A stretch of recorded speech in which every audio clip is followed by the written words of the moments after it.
प्रिय विद्यार्थियों, इस चैनल में आप सबका स्वागत है। आज हम लोग फिर बायोलॉजी से 20 क्वेश्चन ले रहे हैं। अभी जो क्वेश्चन है वो सब हॉट क्वेश्चन है। एनटीपीसी, ग्रुप डी, दरोगा, इस सब में हम लोग का काम देगा। और अब हम शुरू करते हैं क्वेश्चन नंबर 1 से। तो क्वेश्चन नंबर 1 में है कि ऑस्टियोब्लास्ट कोशिकाएं पाई जाती है। तो आंसर पहले लिख लें डी। किस में? बोन में, हड्डी में। तो अस्थि में, अस्थि माने हड्डी यानी बोन। बोन में जो सेल्स पाए जाते हैं उसका नाम है ऑस्टियोब्लास्ट सेल। Osteoblast cell. एक उपास्थि में सेल होता है, उपास्थि यानी कार्टिलेज। तो कार्टिलेज में जो सेल होता है उसका नाम है कॉन्ड्रोब्लास्ट सेल। तो ऑस्टियोब्लास्ट सेल हड्डी के सेल को कहते हैं, कॉन्ड्रोब्लास्ट सेल उपास्थि के सेल को कहते हैं। तो 1 नंबर का क्वेश्चन देखे भी। और अब क्वेश्चन देखेंगे 2। क्वेश्चन नंबर 2 में है कि निम्नलिखित में किस प्रकार के ऊतक के अधिक मात्रा में एकत्र होने से शरीर मोटा हो जाता है? तो इसका आंसर लिखेंगे ए यानी एडिपोज टिश्यू। एडिपोज ऊतक 2 नंबर में ए। Adipose, adipose tissue. इसमें वसा संचय होता है और वसा संचय होने के कारण शरीर मोटा होता है। ठंडे के दिनों में जो ठंडे प्रदेश में जंतु रहते हैं उनके त्वचा के नीचे वसा की मोटी तह होती है जो ठंडा से सुरक्षा देता है। या न्यू बॉर्न बेबी में, नए बच्चा में जो जन्म लेता है बच्चा, उसमें ब्राउन एडिपोज टिश्यू होता है जो बच्चा को ठंड से सुरक्षा देता है। तो ये सुरक्षा भी देना काम हो गया और मोटापा बढ़ाता है।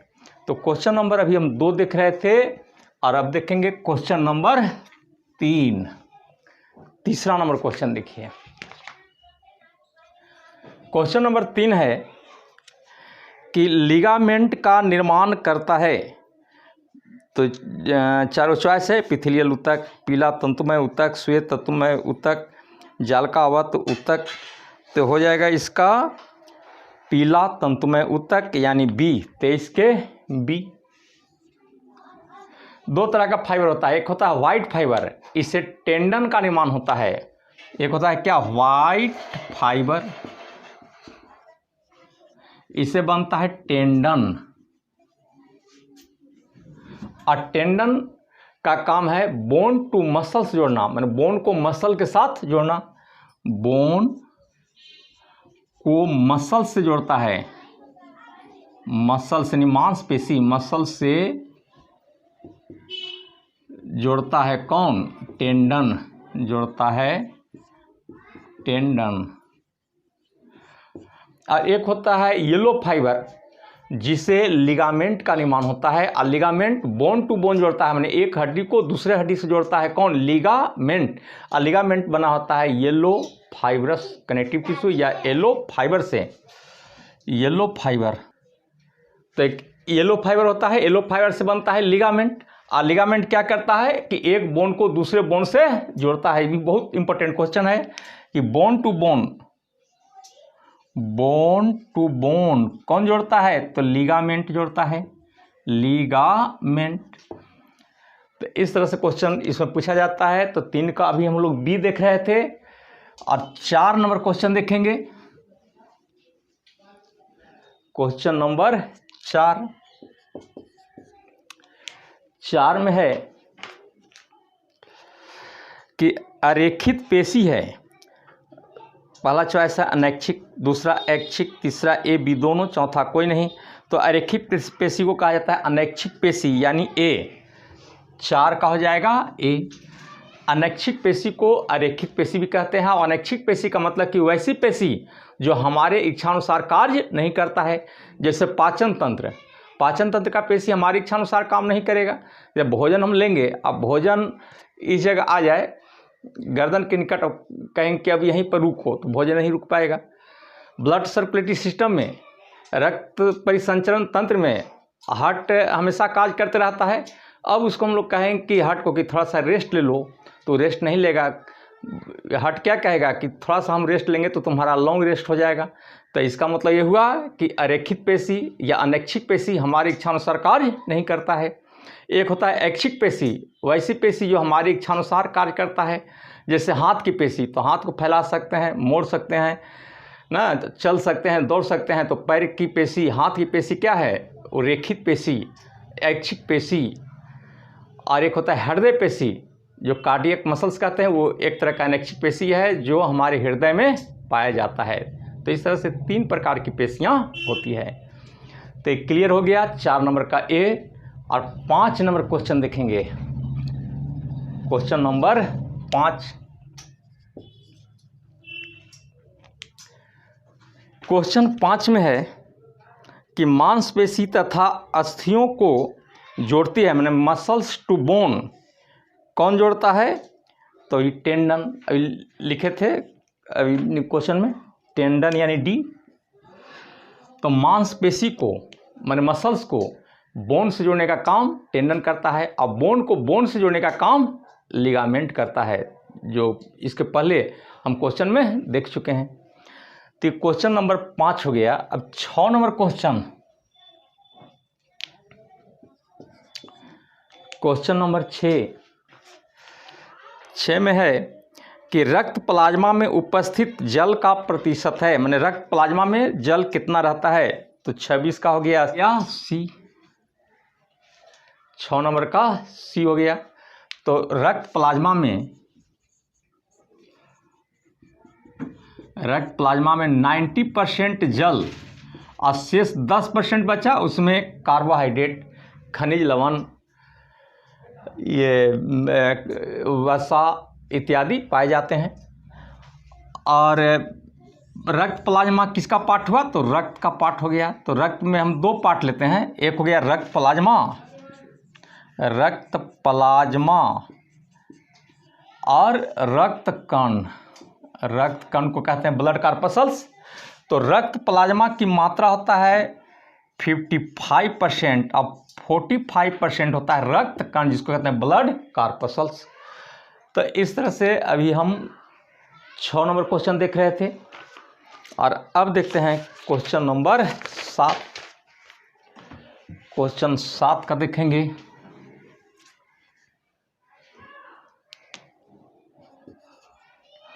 साथ में है कि रक्त के थक्का बनने में मदद करते हैं। तो आंसर हो जाएगा इसका बी, यानी थ्रोम्बोसाइट्स। थ्रोम्बोसाइट्स। अब देखिए कि रक्त को जमने के लिए क्या क्या जरूरी है। तो रक्त का थक्का बनने के लिए जरूरी है, पहला देखिए विटामिन के, रक्त के थक्का बनने में सहायक होता है। प्रोथ्रोम्बिन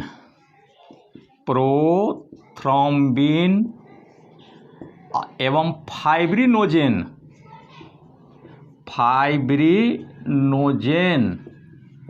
ये प्रोटीन है एक प्रकार का, जो रक्त के थक्का बनने में सहायक होता है। धातु के रूप में कैल्शियम आयन है, कैल्शियम आयन।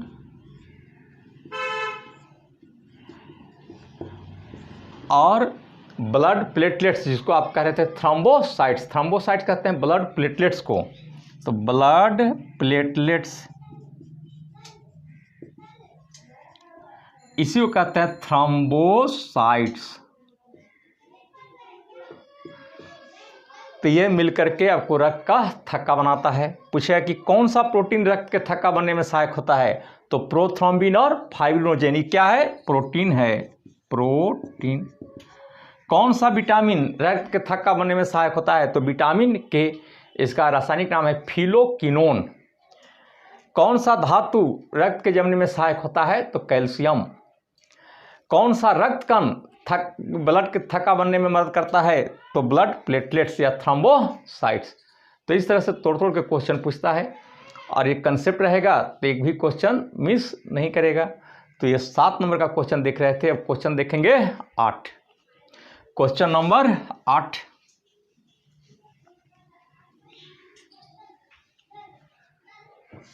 क्वेश्चन नंबर 8 8 में है कि तंत्रिका ऊतक की इकाई क्या है। तो कोशिका या साइटोन, एक्सॉन, डेंड्रॉन, तंत्रिका कोशिका या न्यूरॉन। तो आंसर हो जाएगा न्यूरॉन। 8 का सी मैंने न्यूरॉन। न्यूरॉन तंत्रिका की इकाई है। बहुत सारे न्यूरॉन मिलकर के तब बनाता है तंत्रिका, और तंत्रिका के समूह को कहते हैं तंत्रिका तंत्र, नर्वस सिस्टम। और तंत्रिका तंत्र का ही मुख्य पार्ट मस्तिष्क होता है, जो हेड ऑफ डिपार्टमेंट है हमारे बॉडी का। तो ये 8 का हम लोग सी नंबर देखे। अब देखेंगे क्वेश्चन नंबर 9। क्वेश्चन नंबर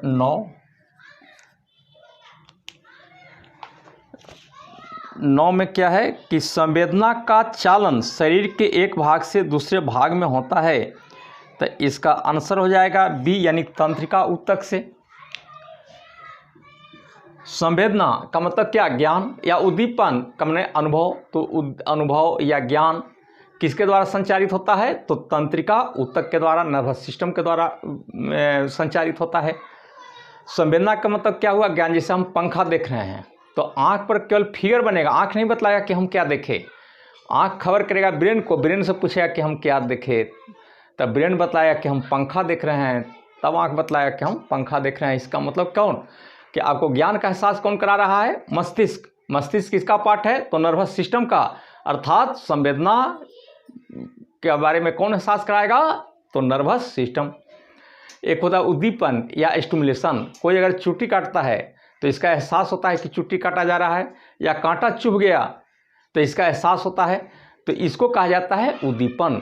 तो संवेदना और उद्दीपन तंत्रिका ऊतक के द्वारा पता चलता है। तो ये हम देखे 9 का बी। और अब देखेंगे क्वेश्चन नंबर 10। क्वेश्चन नंबर 10 में देखिए क्या है क्वेश्चन। क्वेश्चन है कि यूग्लिना को किस जगत में रखा गया है, मोनेरा, प्लांटी, प्रोटिस्टा, एनिमेलिया। तो इसका आंसर हो जाएगा प्रोटिस्टा, यानी बी, प्रोटिस्टा। जब प्रोटोजोआ जितने हैं, प्रोटोजोआ कहते हैं एक कोशिका के बने जीव, यानी कि वैसे जीव जिनका बॉडी एक कोशिका का बना होता है, वो आते हैं प्रोटोजोआ संघ में। अब प्रोटोजोआ संघ को हम लोग प्रोटिस्टा के अंतर्गत रखते हैं। एक होता है मोनेरा, तो मोनेरा में आता है जीवाणु, माइकोप्लाज्मा, ब्लू ग्रीन एल्गी, ये होता है मोनेरा। तो ये हम क्वेश्चन नंबर 10 देख रहे थे। अब क्वेश्चन नंबर हम देखेंगे 11 नंबर क्वेश्चन देखें।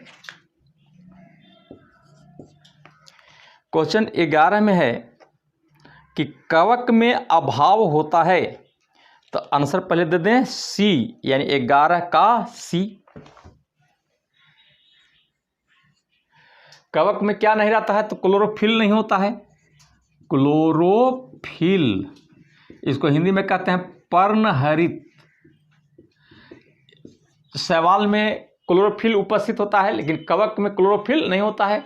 और क्लोरोफिल के अभाव के कारण ये अपना भोजन स्वयं नहीं बना पाता है। और ये क्लोरोफिल शैवाल में पाया जाता है, एल्गी में पाया जाता है, जिसके कारण वह अपना भोजन स्वयं बनाता है। तो 11 में हम लोग सी देखे। अब क्वेश्चन नंबर 12 देखते हैं। क्वेश्चन नंबर 12 में है कि वैसे पौधे जिनका शरीर जड़, तना एवं पत्ती में विभेदित नहीं रहता है, उसको कहते हैं, तो उसको क्या बोलेंगे, थैलस, यानी ए। 12 का हो गया ए, यानी थैलस। और इसका समूह होता है थैलस का, इसका नाम है थैलोफाइटा। थैलोफाइटा, थैलोफाइटा का मतलब कि वैसे पौधे जिसमें जड़ तना विभेदित नहीं हो, मतलब जड़ तना पत्ती उसमें नहीं हो, तो वो आता है थैलोफाइटा में। एक है ब्रायोफाइटा, तो उसमें जड़ तना पत्ती फॉल्स होता है, मतलब जड़ तना पत्ती जैसी रचना होती है, लेकिन वास्तविक जड़ तना पत्ती इसमें नहीं है, इसको कहते हैं ब्रायोफाइटा। टेरिडोफाइटा जिसमें जड़, तना, पत्ती वास्तविक पाए जाते हैं। तो इस तरह से पौधे को हम लोग विभेदित करते हैं, पौधे को हम वर्गीकृत करते हैं। तो 12 का हो गया ए। अब देखते हैं क्वेश्चन नंबर 13। क्वेश्चन नंबर 13 में है कि किस जीव में स्वपोषी एवं परपोषी दोनों प्रकार के पोषण पाए जाते हैं। तो इसका आंसर हो जाएगा जीवाणु यानी ए। देखिए जीवाणु कुछ ऐसे हैं जो स्वपोषी हैं, जो अपना भोजन बनाते हैं, कुछ ऐसे भी हैं जो अपना भोजन स्वयं नहीं बनाते हैं। तो जो स्वयं अपना भोजन बनाते हैं उसको कहा जाता है स्वपोषी, और जो अपना भोजन स्वयं न बना के दूसरे से भोजन लेता है उसको कहते हैं परपोषी। तो जीवाणु दोनों नेचर का होता है, स्वपोषी भी और परपोषी भी। तो इस तरह से 13 नंबर का क्वेश्चन 13 नंबर क्वेश्चन का आंसर ए हुआ। अब देखते हैं क्वेश्चन नंबर 14। क्वेश्चन नंबर 14 में है कि किस विभाग के पौधे को पादप वर्ग का उभयचर कहा जाता है। तो आंसर हो जाएगा ए 34 का ए, ब्रायोफाइटा। ब्रायोफाइटा को कहा जाता है पौधे का उभयचर माने एम्फीबिया। एम्फीबिया इस चलते इसको कहता है कि इसको स्थल और जल दोनों की आवश्यकता होती है, जल की भी जरूरत है और स्थल की भी जरूरत है, इसलिए इसको कहा गया एम्फीबियन प्लांट बोलते हैं। और ब्रायोफाइटा के अंतर्गत आता है रिक्सिया, फिनेरिया, मॉस, ये ब्रायोफाइटा के अंतर्गत आते हैं, प्लांट्स ग्रुप में ये आता है ब्रायोफाइटा।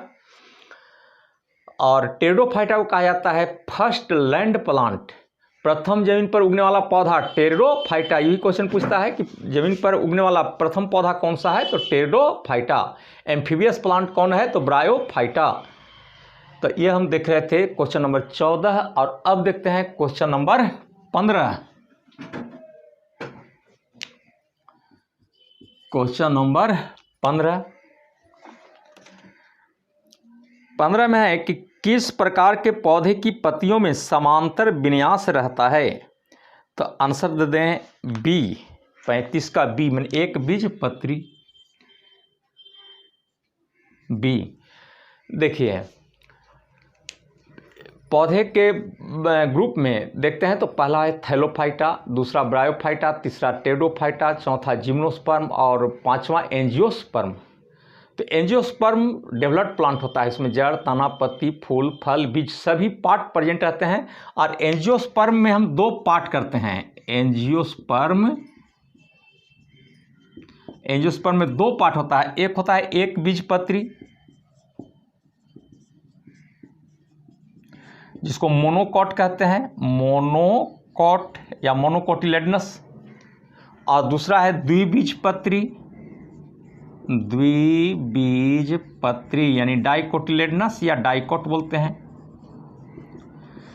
एक बीजपत्री का मतलब हुआ कि वैसे बीज जिसमें एक ही बीजपत्र हो, तो उसको हम लोग कहेंगे एक बीजपत्री।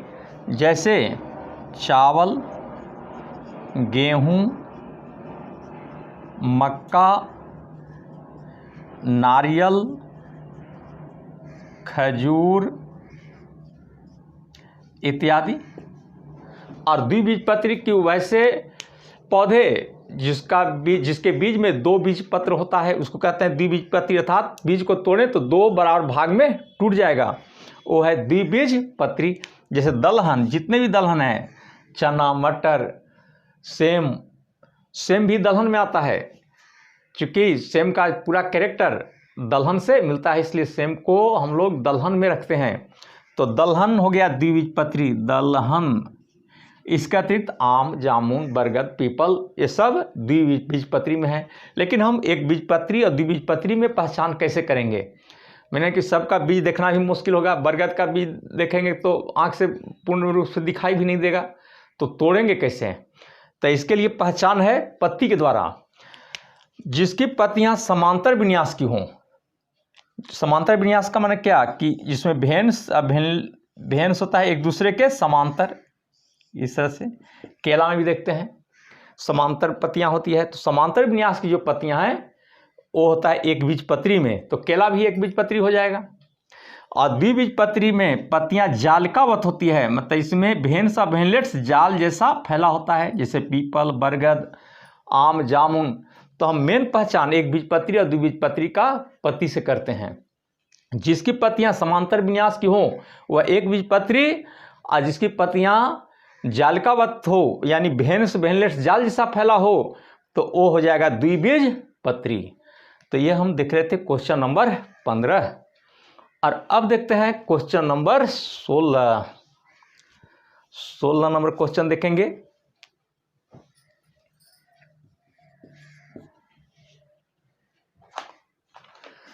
सोलह में है कि नेफ्रीडिया उत्सर्जी अंग है। नेफ्रीडिया उत्सर्जी अंग है, तो आंसर पहले कर दें एनेलिडा का। एनेलिडा, एनेलिडा में से आता है जोंक। एनेलिडा संघ का है, इस संघ है एक तरह का एनेलिडा फाइलम, और इसमें जो उत्सर्जी अंग है इसका नाम है नेफ्रीडिया। जैसे हम लोग का उत्सर्जी अंग क्या है, किडनी है। तो हर एक जीव में उत्सर्जी अंग अलग अलग होता है।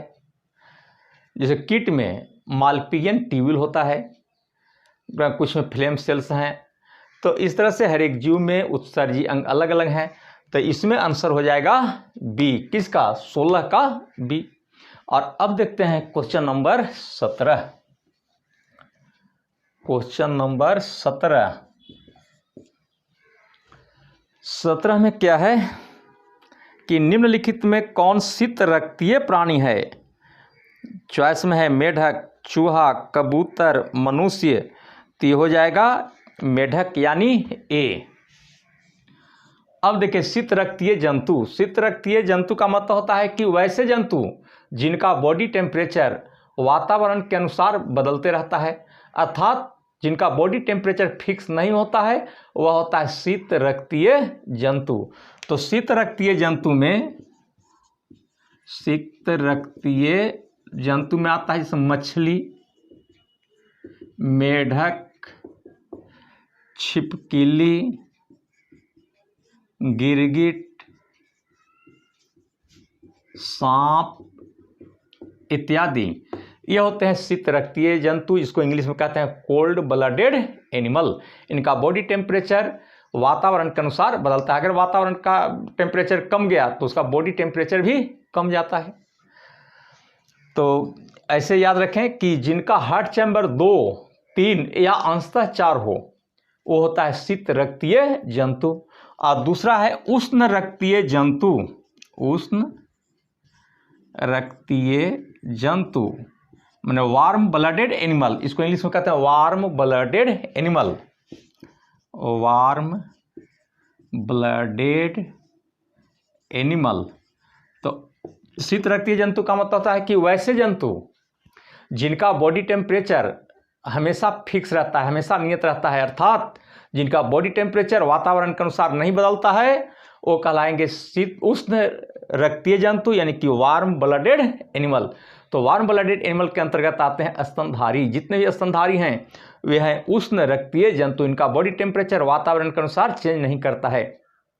ऐसा नहीं कि जाड़ा में 10 डिग्री सी हो जाएगा, गर्मी में 100 डिग्री सी होगा, कभी चेंज नहीं करेगा। तो ये कहलाएगा उष्ण रक्तीय जंतु। इसका उदाहरण क्या हो जाएगा, स्तनधारी। स्तनधारी यानी मैमल्स और पक्षी। तो जिनका हार्ट चैम्बर पूर्णतः 4 होता है वो होता है उष्ण रक्तीय जंतु। जैसे मैमल, स्तनधारी में पूर्णतः 4 चैम्बर का हार्ट है, पक्षी में हार्ट चैम्बर पूर्णतः 4 होता है। तो जिनका हार्ट चैम्बर पूर्णतः 4 हो वो होता है उष्ण रक्तीय जंतु। ये पहचान का आसान तरीका है। तो इस तरह से शीत रक्तीय जंतु और उष्ण रक्तीय जंतु हम लोग देख रहे थे। क्वेश्चन नंबर 17 का आंसर ए दिए। और अब चलते हैं क्वेश्चन नंबर 18। क्वेश्चन नंबर 18, ये सब क्वेश्चन बहुत उपयोगी है परीक्षा के लिए। दरोगा, सिपाही, एनटीपीसी, ग्रुप डी या कमीशन का भी लोग दे रहे हैं, तो कमीशन का बाहर से क्वेश्चन नहीं पूछता है, सभी साइंस का ही क्वेश्चन रहता है। इसलिए ये कमीशन वाले को ही फायदा करेगा, ग्रुप डी वाला का भी करेगा, इसलिए टोटल विद्यार्थी का ये फायदा करेगा। वो अपना मजबूत करेंगे साइंस, और साइंस में अच्छा करेंगे तभी रिजल्ट होगा, क्योंकि साइंस पर ही आपका रिजल्ट आधारित है। नॉर्मलाइजेशन में जो हार्ड क्वेश्चन रहता है उसमें अच्छा मार्क्स मिलता है। इस चलते किसी को देखोगे कहीं कि 40 से बनाया उसका रिजल्ट हो गया, कोई 70-80 बना के आता है रिजल्ट नहीं होता है। कारण क्या है? नॉर्मलाइजेशन की। और नॉर्मलाइजेशन में सीधे लोग जानते हैं कि यार नंबर उसका बढ़ गया। कैसे बढ़ गया? इसलिए बढ़ा कि वो हार्ड क्वेश्चन को ही टच कर रहा है।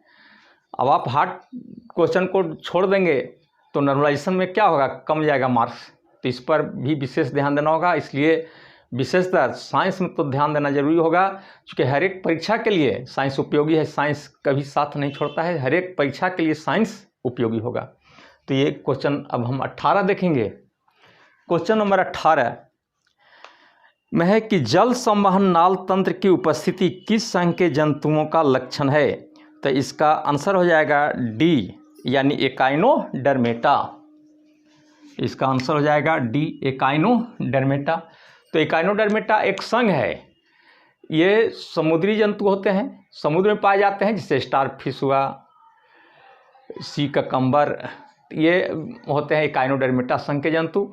और इसमें ये कैनाल सिस्टम होता है, जिसमें जल संवहन सिस्टम होता है, जिसके द्वारा जल पूरे बॉडी में संचारित होता है।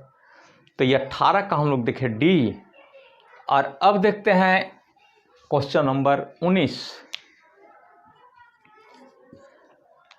19 नंबर में है कि एक व्यक्ति स्वस्थ तब कहलाता है जब वह मुक्त होता है। पहला चॉइस है मानसिक तनाव से, दूसरा रोग से, तीसरा रोग एवं मानसिक तनाव से, चौथा बैक्टीरिया एवं वायरस से। तो इसका आंसर कौन सा आ जाएगा? रोग एवं मानसिक तनाव से। जो रोग और मानसिक तनाव से बचेगा वो स्वस्थ कहलाएगा। जैसे रोग है, मानसिक तनाव है, तो व्यक्ति स्वस्थ नहीं हो सकता है, या तनाव भी रहेगा तो तनाव वाले व्यक्ति को हम स्वस्थ नहीं कह पाते हैं, क्योंकि तनाव से कई प्रकार के रोग उत्पन्न होते हैं। तो जिसको पास तनाव हो, जिसको रोग हो, वह व्यक्ति कभी स्वस्थ नहीं होगा। तनाव को दूर करें, रोग को दूर करें तो ही व्यक्ति स्वस्थ होगा। तो क्वेश्चन नंबर 19 का हम लोग सी देख रहे थे चॉइस। और लास्ट क्वेश्चन है क्वेश्चन नंबर 20। तो 20 नंबर क्वेश्चन में देखेंगे, 20 में है कि संक्रमित मादा एनोफिलीज मच्छर के काटने से फैलने वाला रोग है। तो आंसर हो जाएगा ए, यानी मलेरिया। देखिए मलेरिया, मलेरिया से 3-4 क्वेश्चन पूछता है कि मलेरिया किसके कारण होता है। तो एक प्रोटोजोआ होता है प्लाज्मोडियम। तो मलेरिया प्लाज्मोडियम नामक प्रोटोजोआ के कारण होता है। प्लाज्मोडियम नामक प्रोटोजोआ के कारण। ये प्रोटोजोआ है, प्रोटोजोआ का मतलब कि जिसका बॉडी एक सेल का बना होता है। और ये प्लाज्मोडियम का वाहक होता है मादा एनोफिलीज मच्छर। मादा एनोफिलीज मच्छर, ये मच्छर एक व्यक्ति को काटता है तो वहाँ से प्लाज्मोडियम को खींचेगा और दूसरे व्यक्ति में डाल देता है, इसलिए इसको कहा गया वाहक। वाहक माने ढोने वाला, माने प्लाज्मोडियम को एक व्यक्ति से लेकर के दूसरे में पहुँचाता है, इसलिए इसको वाहक कहते हैं या वेक्टर बोलते हैं। तो मादा एनोफिलीज मच्छर क्या रोग उत्पन्न करता है? मलेरिया। तो 20 नंबर क्वेश्चन हम लोग देख रहे थे, 20 का ए देखे। तो इस तरह से 20 क्वेश्चन परीक्षा के लिए उपयोगी है, और ये हॉट क्वेश्चन के अंतर्गत आएगा। तो इस तरह से ये साइंस, बायोलॉजी देखें, फिजिक्स देखेंगे, केमिस्ट्री देखेंगे, अब मिला करके पूरा साइंस हम लोग मजबूत करेंगे परीक्षा तक। तो फिर आगे हम 20 क्वेश्चन लेकर के आएंगे। धन्यवाद, थैंक यू।